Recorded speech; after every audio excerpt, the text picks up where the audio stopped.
Kastubba. Welcome to our NB English Urdu Learner Club. Today we are going to learn the appreciation of the poem of 10th class 2.1 You Start Dying Slowly. इससे पहले के तीनों video में बल्कि हमने इस नज़्म का तशरीह खुलासा और उसकी इंग्लिश वर्कशॉप की एक्टिविटी को देखा है और अभी इम्पोर्टेंट एक्टिविटी है एप्रिसिएशन ऑफ द पोएम। जैसा कि आप जानते हैं एप्रिसिएशन इनके नज़्म की कदर शनासी। अब एप्रिसिएशन के 6 पॉइंट है जो हमको डील करना रहता है और ये एग्ज़ाम के और पेपर के नुक्ते नज़र से काफ़ी इम्पोर्टेंट है। इसके अंदर जैसा कि आपको मालूम है title, name of the poet, rhyme scheme, figure of speech और सेंट्रल आइडिया। क्योंकि नए सिलेबस के हिसाब से भी ये 5 नंबर हो गया, पिछले सिलेबस में ये 10 नंबर का था।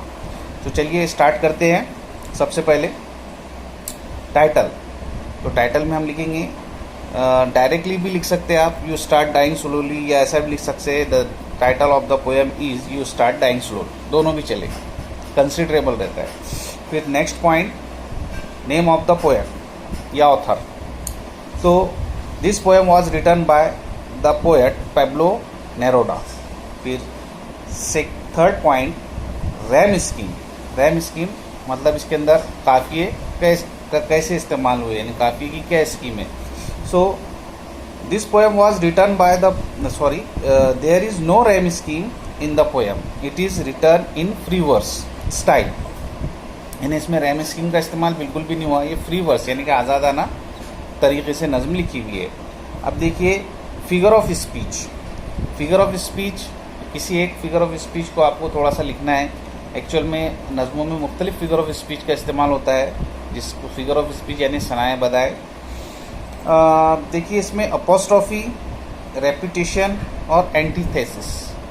अपोस्ट्रॉफी कब इस्तेमाल हुआ है, रेपिटेशन कब इस्तेमाल हुआ है और एंटीथेसिस कब इस्तेमाल हुआ है। अपोस्ट्रॉफी यानी किसी गायब, बेजान या मुर्दा शय को शख्सी तशबीह देकर शायर जब मुखातिब करता है उसको अपोस्ट्रॉफी कहते हैं। उसकी बहुत सारी मिसालें हैं, हमको उसकी एक डिटेल वीडियो भी हम बना के डालने वाले हैं फिगर ऑफ स्पीच की, तो उसमें हम समझ लेंगे। इसलिए इसमें छोटी सी तारीफ इसकी समझ लीजिए, किसी गायब, बेजान या मुर्दा शय को शख्सी तशबीह देकर शायर जब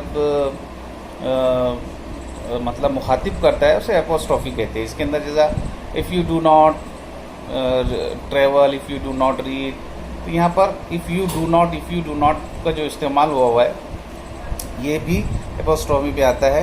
फिर है इसमें एक मेन जो इस्तेमाल हुई है रेपिटेशन। रेपिटेशन बोले तो सनत तकरार भी कहते हैं उसे, यानी कि किसी एक लाइन या फ्रेज को बार बार इस्तेमाल करना ताकि पढ़ने वालों का उसमें उनका ध्यान अपनी तरफ खींचा जाता है, उनका जो अटेंशन है वो उसको अपनी तरफ मुतवज्जे किया जा सके।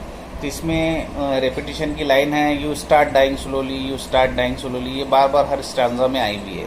फिर है एंटीथेसिस यानी कि सनत तजाद। सनत तजाद यानी कि दो मुतजाद अल्फाज का इस्तेमाल करना, यानी कि दो एक दूसरे के उलट अल्फाज का इस्तेमाल शायर अपने कलाम में या शेर में करता है, उसे सनत तजाद उर्दू में कहते हैं और इंग्लिश में उसे एंटीथेसिस कहते हैं। तो एंटीथेसिस की इसमें एक लाइन है जैसा कि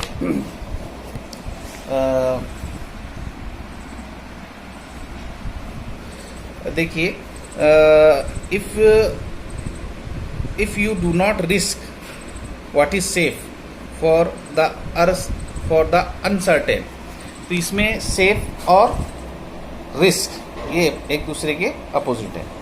चलिए थीम या सेंट्रल आइडिया, थीम और सेंट्रल आइडिया ये 2 नंबर के लिए आता है ये पॉइंट। इसमें हम थोड़ा सा इजी लैंग्वेज में 2 से 3 लाइन में लिखना है, तो हम थोड़ा इजी लैंग्वेज में इसको कर रहे हैं।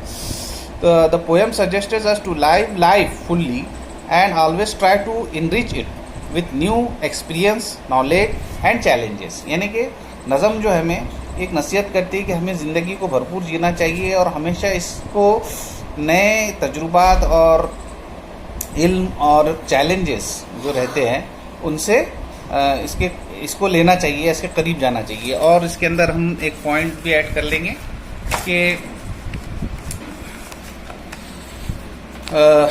we should always travel, read and appreciate to give new dimension to life. We should take risk and follow our heart। यानी कि हमेशा हमें सफ़र भी करना चाहिए, पढ़ना भी चाहिए और नए ज़िंदगी के नए तरीक़ों को अपनाना चाहिए और हमेशा अपने दिल की सुनना चाहिए और रिस्क के भी कुछ काम करना चाहिए। इस तरह से ज़िंदगी को जो है तो फुल एंजॉयमेंट के साथ और नए एक्सपीरियंस के साथ हमें जीना चाहिए। इस तरह से ये इसका सेंट्रल आइडिया या थीम हो चुकी है। उम्मीद करता हूँ कि ये शॉर्ट में जो इसका एप्रिसिएशन था ये आपको समझ में आ गया होगा, क्योंकि जितना आसान तरीके से इसको लिखा जाए या इस आसान तरीके से इसको डील किया जाए, क्योंकि एग्ज़ाम में जितनी भी पोएम्स है तो किसी एक का एप्रिसिएशन आ सकता है। मतलब जितनी पोएम्स आपके पूरे कोर्स में दी हुई है किसी एक पर वो एप्रिसिएशन पूछता है, कंपलसरी क्वेश्चन रहता है और 5 नंबर का इसके नंबर हासिल करना बड़ा आसान होता है। तो इस तरह से उम्मीद करता हूँ कि इस नज़्म का आपको एप्रिसिएशन समझ में आ गया होगा और इसको जो हम स्क्रीन पर इसको दिखा रहे हैं इसको अपनी कॉपी में भी नोट कीजिए और इसको नोट करके लिखिए और हमारे चैनल को भी सब्सक्राइब कीजिए। शुक्रिया।